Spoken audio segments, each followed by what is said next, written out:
este segundo Congreso Internacional Teresiano.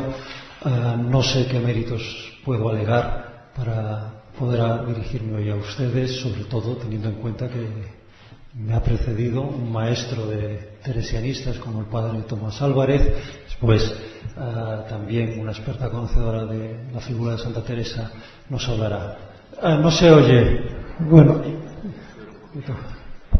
así. Así. Bueno. Aquí. Vale. Hablaba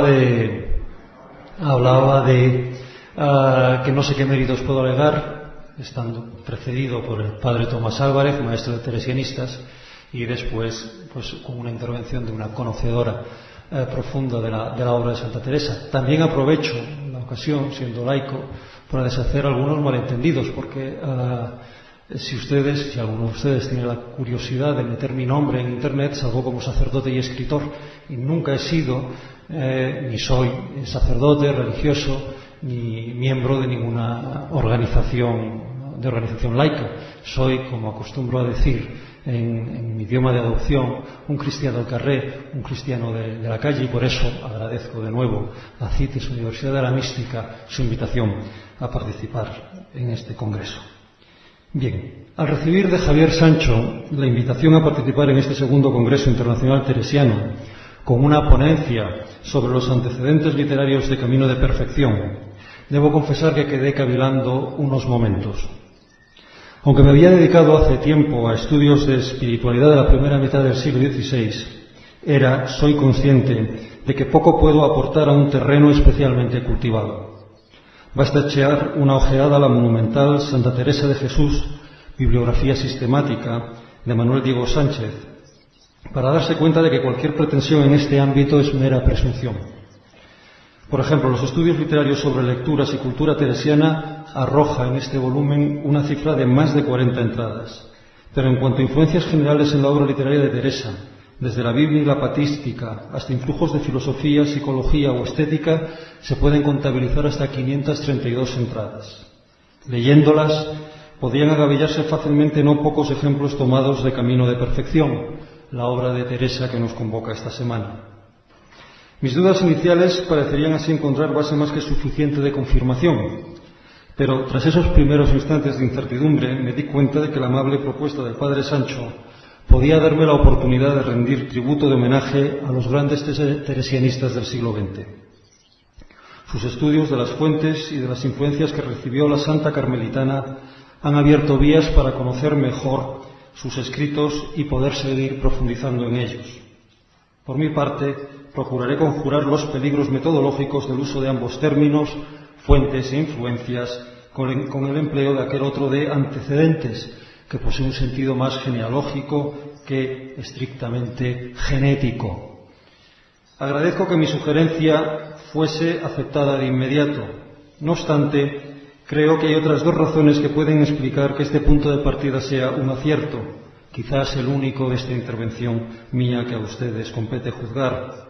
Cuando hace unos meses recibí el programa del Congreso, respiré aliviado por mi decisión sobre la orientación del tema que habría de tratar. ¿Quién puede, al lado del padre Tomás Álvarez, hablar de los ascendientes literarios de Camino de Perfección sin temor a caer en el ridículo? La introducción que redactó a su edición facsímil 1965 constaba de un apartado dedicado precisamente a los antecedentes literarios de Camino de Perfección, ahora en el primer volumen de Estudios Teresianos del año 95. Como es lógico, volveré a los antecedentes literarios del padre Tomás Álvarez. Igualmente sería presuntuoso hablar de la influencia de Fray Francisco de Osuna y de la doctrina del recogimiento cuando un especialista como Daniel de Pablo Maroto les hablará mañana de este tema. Manuel Diego, Clara Janés, Teresa Forcadas o Marco Vanini también tratarán por extenso en este mismo congreso aspectos que yo aquí simplemente podría sobrevolar. Por ello, mis palabras solo aspiran a ser un umbral, un atrio, un lugar de paso entre lo exterior y lo interior, entre lo profano y lo sagrado que acontece en una posible lectura como la mía de Camino de Perfección. Me gustaría añadir un segundo motivo para justificar la perspectiva que he adoptado. Permítanme un símil. Me propongo ofrecerles una visión esquemática en 3 dimensiones. Al hablar de antecedentes, Pensemos en un cuadro. Aun con perspectiva, lo que realmente contemplamos en él es el largo y el alto de un lienzo. El ancho lo pone la mirada del espectador. Por tanto, aunque el estudio de los antecedentes de Camino nos ayuda a la reconstrucción del contexto social, espiritual, ideológico en que vivió la santa, quisiera ahora, más bien, poner de relieve cómo en el siglo XX se intentó reconstruir esos contextos, centrándonos en la obra objeto de nuestro interés. Ello podrá darnos información valiosa sobre qué imagen de Teresa hemos recibido y cómo contribuye a tejer la que nosotros nos seguimos formando de ella. Es de justicia reconocer que la mirada de sus estudiosos ha pasado a formar parte de los contextos dentro de los que los textos de la santa siguen brillando y continúan atrayendo nuestra atención. Entro rápido en materia, pues como recuerda Virgilio en las Geórgicas, sed fugit interea, fugit irreparabile tempus, huye entre tanto irreparable el tiempo. Mi exposición, necesariamente breve, intentará presentar los principales hitos de los estudios del siglo XX sobre las lecturas y los posibles influjos que concurrieron en camino de perfección. Haré dos cortes temporales, a fin de mostrar las continuidades y las inflexiones que se producen en ese recorrido y que coinciden aproximadamente con cada mitad del siglo XX. En primer lugar, recordaré los inicios de esta aventura, que se debe sobre todo a hispanistas francófonos. A continuación me detendré en el periodo de madurez de esta técnica crítica y filológica que depura, corrige y acendra los primeros hallazgos.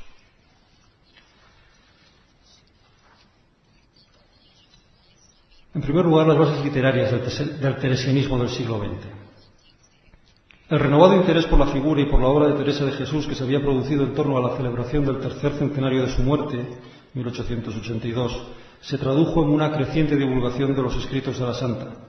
A partir de 1881 se reeditaba corregida la edición de la Biblioteca de Autores Españoles a cargo de Vicente de la Fuente, publicada 20 años antes y reimpresa entre 1877 y 1879. En 1883 se publicaba una reproducción fotolitográfica de Camino y del modo de visitar los conventos en la tipo fotolitografía de Luis de Gaviria. Muy importante también resultó la elaboración de antologías destinadas a un público amplio. En ellas se seleccionaban pasajes de los libros de Santa Teresa, a fin de proporcionar no solo lectura espiritual, sino también materia para la oración personal. Citaré tan solo dos muy sobresalientes. San Enrique Ossó publicó en 1872-73 3 volúmenes en octavo que llevaban por título El espíritu de Santa Teresa de Jesús, reeditados entre 1881 y 1894. Este modelo de antología fue renovado completamente por San Pedro Poveda, que en 1912 ofrecía a las profesoras de las nacientes academias teresianas de Oviedo y de Linares, que este año cumplen, por cierto, su centenario, los avisos espirituales de Santa Teresa de Jesús. Solo el título nos sitúa ya en la estela de camino de perfección, pues cabe recordar que en la edición de 1583 en Évora se habían incorporado los avisos, controvertidos en cuanto a su autoría por decisión del Padre Gracia. En el caso del Padre Poveda, por lo demás, los fragmentos escogidos de Camino de Perfección representaban casi la mitad del opúsculo, en que la otra mitad la ocupaban textos de las moradas, así como algunos ejemplos de los conceptos de amor de Dios. A pesar del valor divulgativo y espiritual de todos estos proyectos, a principios del siglo XX se sentía la necesidad de dar una respuesta científica, laica, de tejas para abajo, al auge que habían cobrado en Francia los estudios de tipo psicológico sobre la personalidad de Teresa de Jesús, entre los cuales cabe destacar uno pionero de un jesuita, Han, de Phénomènes Mystériques, la revelación de Saint Thérèse, de 1883, que se extendería al menos durante el primer tercio del nuevo siglo. Esta respuesta, que combatiese la unilateralidad de un enfoque positivista, debía pasar por la aparición no sólo de nuevas ediciones de las obras completas, como los 6 volúmenes anotados por el padre Silverio de Santa Teresa, 1915-1919, sino también de estudios históricos y literarios que ayudasen a contextualizar la vida y la obra de Santa Teresa en la encrucijada religiosa, política y social de la España del siglo XVI. Por lo que se refiere al estudio de los antecedentes literarios de las obras teresianas, merece honores de pionero el hispanista francés Alfred Morel Fatio, que en 1908 publicó un artículo clásico, Las lecturas de Santa Teresa, en Boletín Hispanique, que no pretendía ser exhaustivo ni definitivo, sino más bien una invitación a estudiar este tema. Visto con ojos actuales, su trabajo puede parecer de aluvión, no distinguiendo entre lecturas ciertas de Teresa y obras que circulaban en su tiempo en ambientes como aquellos en los que se podía mover la futura reformadora del Carmelo. Pero su enorme mérito consistió tanto en intentar sistematizar esas posibles fuentes, él dice hacer una suerte de inventario de las lecturas de la santa, como sobre todo en llamar la atención en que los que estudian a Teresa exclusivamente desde un punto de vista psíquico y fisiológico pueden hacer abstracción de su entorno, pero quien se proponga entrar en su medio propio, en el lugar que ella ocupa en la historia del misticismo español, tiene el deber de adentrarse en sus maestros y en sus inspiradores. En su artículo, Morel Fatio estableció un inventario organizado básicamente según autores. Tras la Biblia y las vidas de los santos, incluía en cuanto a los padres a San Jerónimo, a San Agustín, a San Gregorio el Grande. En cuanto a fuentes medievales, a Ludolfo de Sajonia y la Imitatio Christi, la imitación de Cristo. Finalmente, la imitación de Cristo que se atribuía en el medievo a Gerson, que luego será atribuido a Tomás de Kempis. Finalmente, el grueso de autores eran los franciscanos españoles del siglo XVI, Fray Alonso de Madrid, que volveré, Fray Francisco de Osuna, Fray Bernardino de Laredo, Fray Antonio de Guevara, obispo de Mondoñedo, a los que sumaba San Pedro de Alcántara y Fray Luis de Granada. Ahora bien, si nos detenemos a rastrear los ejemplos tomados de Camino de Perfección, quedaremos decepcionados, pues apenas sobrepasan la media docena. Tras traer a colación aquellas palabras del capítulo 27, yo estuve 14 años, dice la santa, que nunca podía tener meditación sino junto con lección, las únicas lecturas que Morel Fatio recoge de nuestro libro tienen que ver con la Biblia, el Pater Noster, San Agustín y Fray Luis de Granada. Morel Fatio fija bien la cita de San Agustín. Dice, pues mirad que dice San Agustín, creo en el libro de sus meditaciones, que le buscaba en muchas partes y que le vino a hallar dentro de sí. Y Morel Fatio sitúa esta cita en el capítulo 31 de los Soliloquios Apócrifos, que junto con las meditaciones y el manual fueron publicados en castellano en 1512 en Valladolid por Guillem de Brocard. El modelo de Morel Fatio fue ampliado y desarrollado por extenso por el abate Rodolphe Hornaert, que en 1922 publicó Santa Teresa Escritora, su medio, sus facultades, su obra. En el capítulo segundo de la tercera parte, titulado Las fuentes, fijaba un elenco por autores y de carácter cronológico. Hornaert parecía seguir más bien, aunque con saltos adelante y atrás, las fechas de impresión, más que los autores, las fechas de impresión de las obras que pudo conocer Teresa. Lo que es cierto es que los ejemplos de Camino de Perfección se incrementan notablemente. En el apartado Vida de Santos se sitúa la fuente de las alusiones a San Martín en la leyenda áurea y a Santa Catalina de Siena en una vida de Antonio de la Peña, editada en 1512, pero que la santa bulense debió conocer hacia 1544. Hornaert rastrea la influencia de las morales de San Gregorio, en edición de Jacobo Kronberger en Sevilla en 1527, en el capítulo 40 de Camino de Perfección. No explica en qué consiste esta influencia de San Gregorio. Dice que en el capítulo 40 se puede encontrar una influencia de las morales. Uno va a las morales en la patrología latina y se encuentra dos volúmenes inmensos, sin cita de ningún tipo. Descubre huellas de la imitación de Cristo, atribuida a Kempis en la traducción de 1536 de Fray Luis de Granada, en el capítulo 15 dedicado a la humildad. Como Morel Fatio remite al libro de la oración de Fray Luis las palabras de Teresa en el capítulo 30. Pues como digo, tenéis libros tales a donde van por los días de la semana en repartidos los pasos de la Sagrada Pasión. Pero aparte del libro de Fray Luis había muchísimos libros que se dedicaban a seguir los pasos de la Sagrada Pasión. Así como también señala la dependencia de Santa Teresa de la relación entre oración y virtudes, y no consolaciones, no oración y consolaciones, sino entre oración y virtudes, que, según dice él, procedía de la obra del dominico.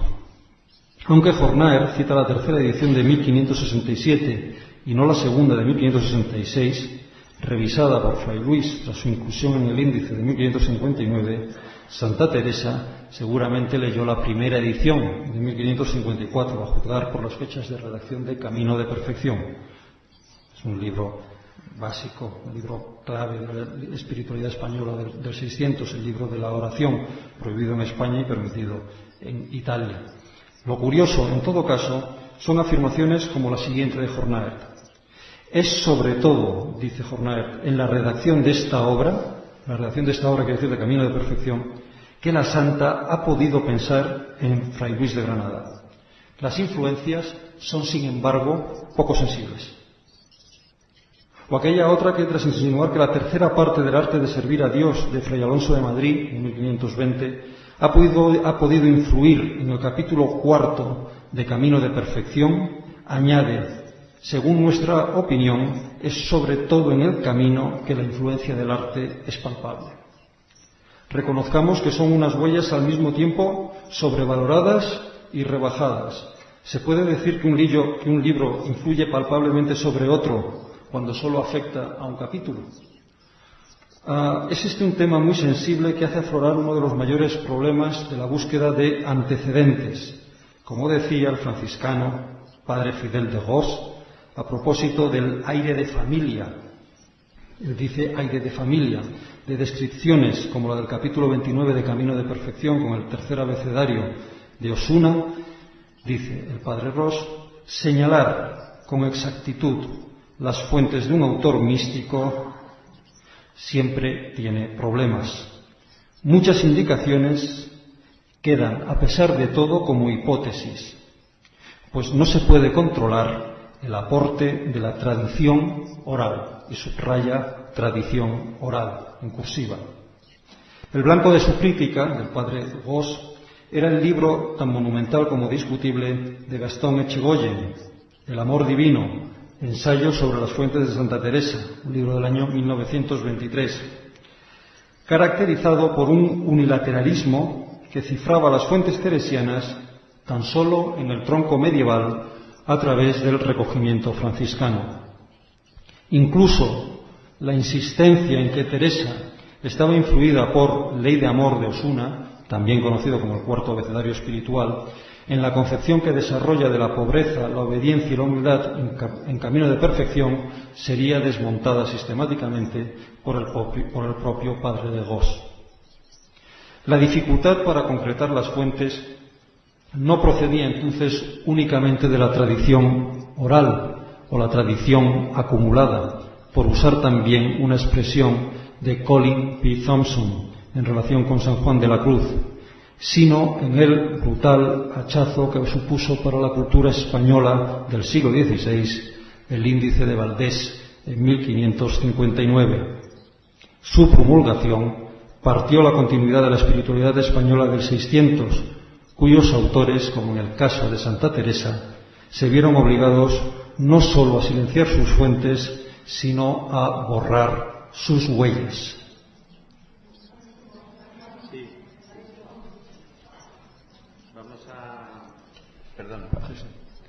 Vamos a interrumpir un momentito si se ve como humo, sí. No sé si será el aire acondicionado.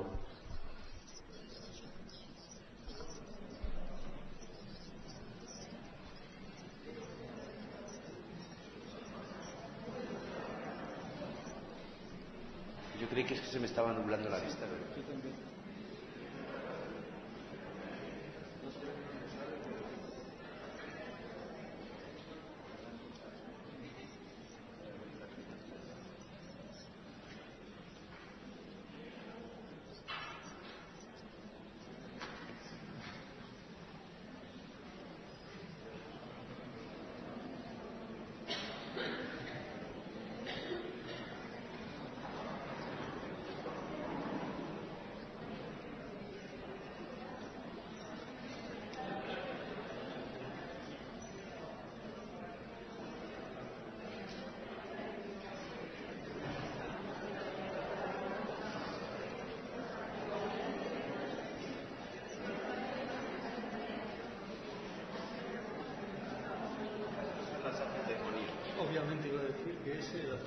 Sí, son las cosas del demonio, pero no pasa nada.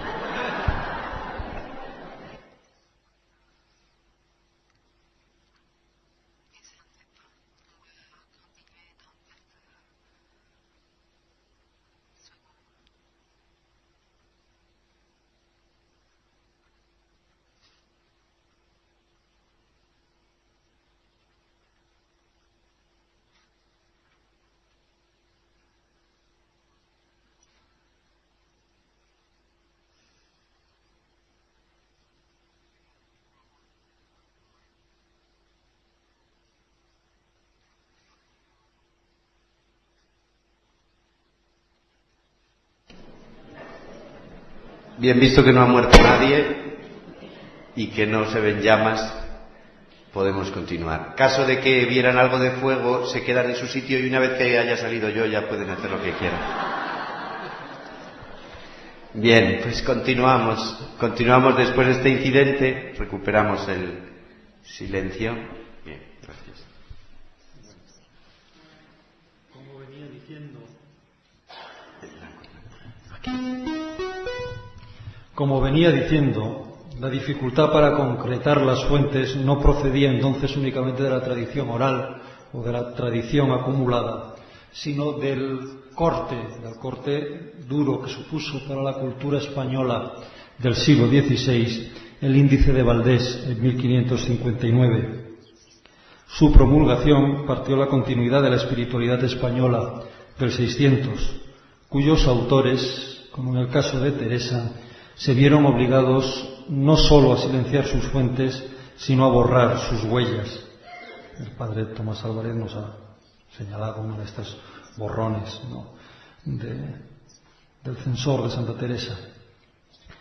La mística española alcanzó sin duda su cima espiritual y literaria, no gracias a ese corte, sino a pesar de él, aunque contribuyese a crear la imagen historiográfica de una espiritualidad española contrarreformista, como en las obras de Menéndez Pelayo, las ideas estéticas del siglo XIX, o las de su discípulo Pedro Sáenz Rodríguez en Introducción a la literatura mística española, una obra también fundamental del año 1926.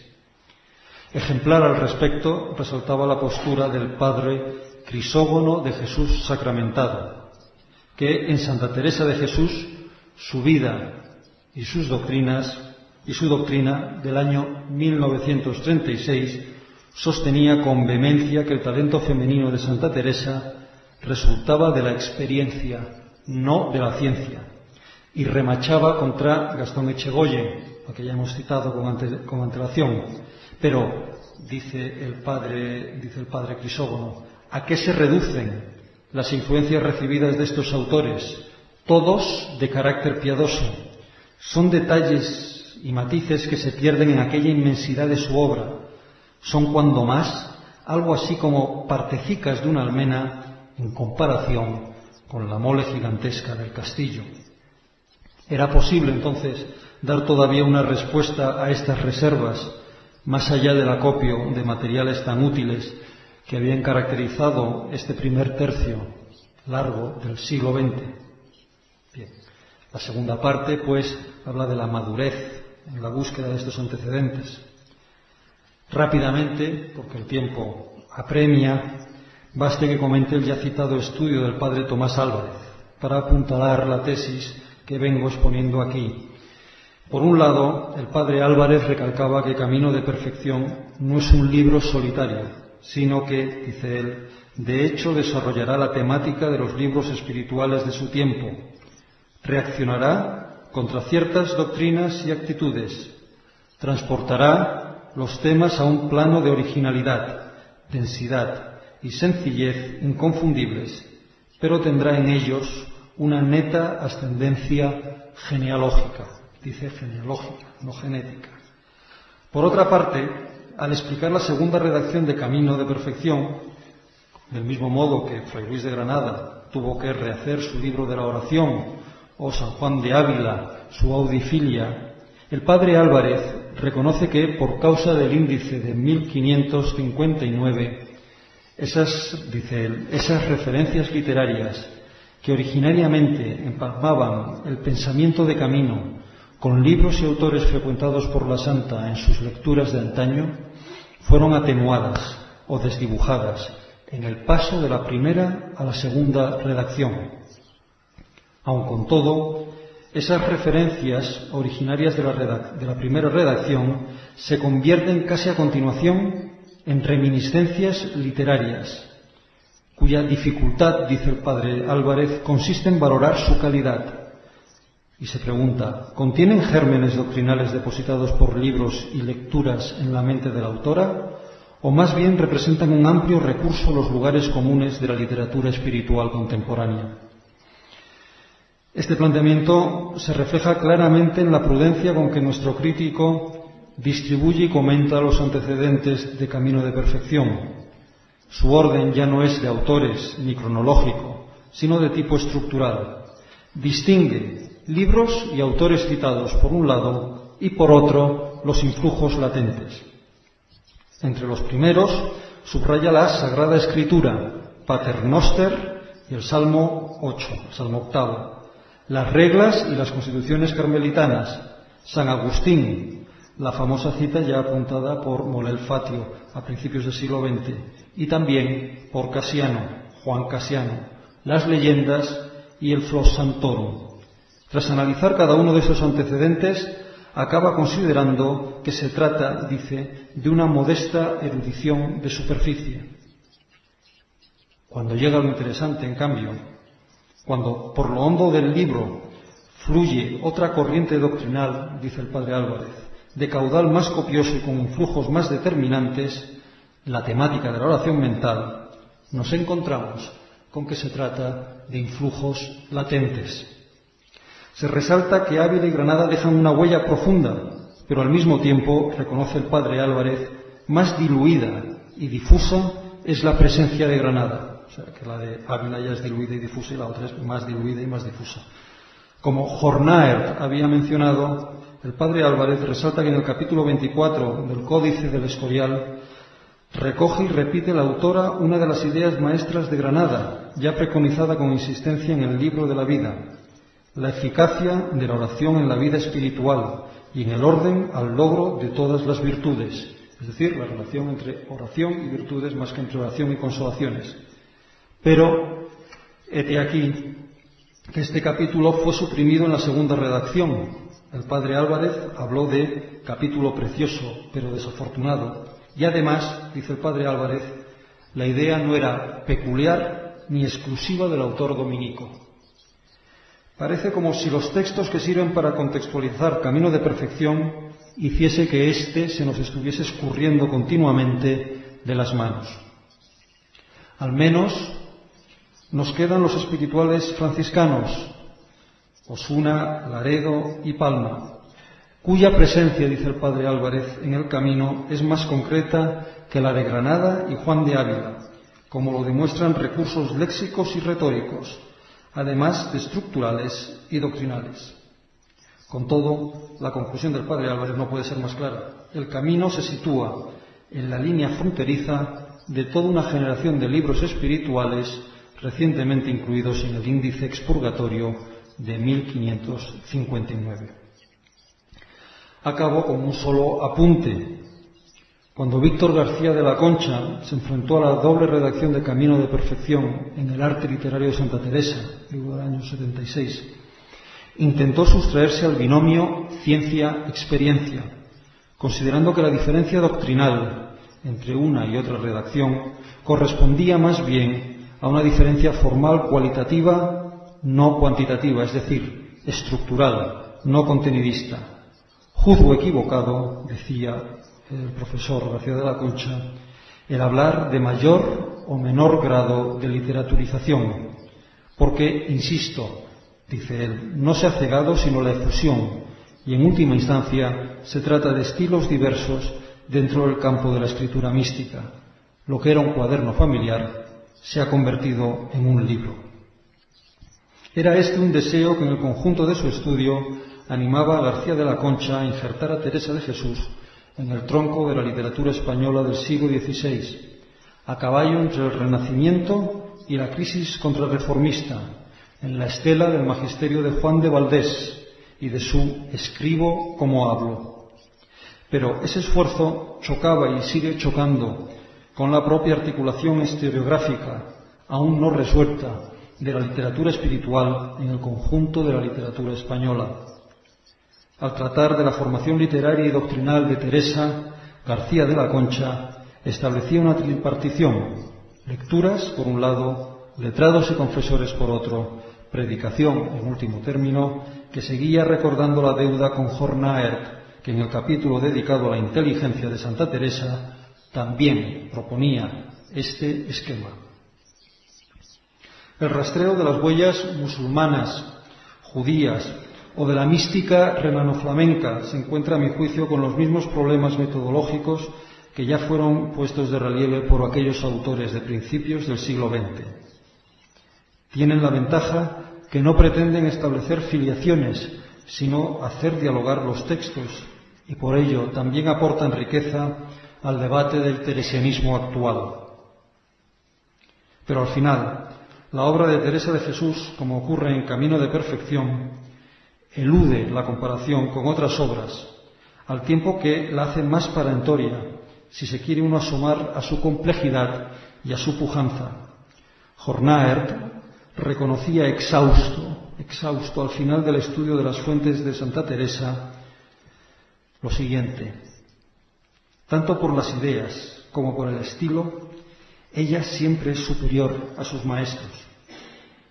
Y por más que hagamos para avanzar en estas investigaciones, cabrá siempre concluir que nunca ha sido puramente receptiva ante ningún modelo. Cabría corregir la última frase y concluir, ahora sí, porque lo bueno, si breve, pues veces bueno, diciendo que ante cualquier restricción y frente a cualquier modelo, ella siempre ha sido creativa. Muchísimas gracias.